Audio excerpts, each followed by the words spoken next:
Nahihiya kang magbenta kasi baka pagtawanan ka ng iba? Ano bang mas mahalaga? Ang kumita ka o ang opinyon ng iba? Kung mas may value sa'yo ang comment ng ibang tao kaysa sa pangarap mo, hindi ka aangat sa buhay. Basta legal, moral, ethical, ang ginagawa mo, hindi ka dapat nahihiya. PS, mas nakakahiya na panayreklamo natin sa buhay pero nakahilata naman tayo buong araw. Drop agree. Naniniwala ako sa'yo. Just do it.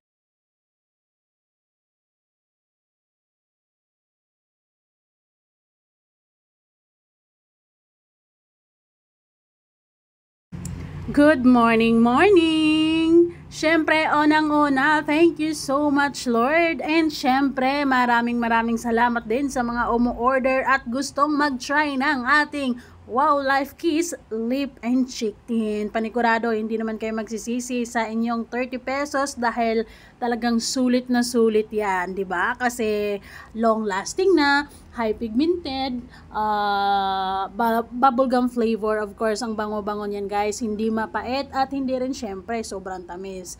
Ano lang,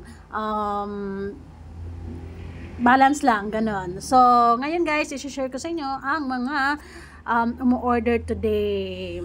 So, yan. Basahin nyo na lang yung mga pangalan yung Ate Marivic, Natalia. Ayun. Actually, bali 18 sila na umu-order, 18 na persons, 18 na katao ang umu-order. At maraming salamat kasi although may 10 ang order, may 5, may 2, may 1, may 3, hindi pare-pares kasi yung iba ay natutuwa naman ako na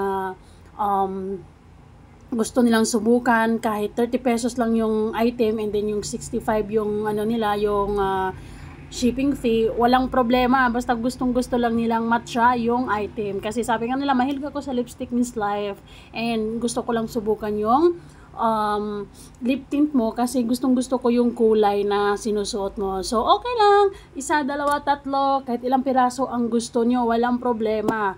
'Di ba? Babalutin ko na yan with a smile. Pero syempre mas lalo akong natutuwa kasi yon. Maraming salamat, Lord. Syempre sa mga repeat orders. Actually 2 pa lang sila na bumili ulit. Yun lang, maraming salamat. Bili na kayo dyan.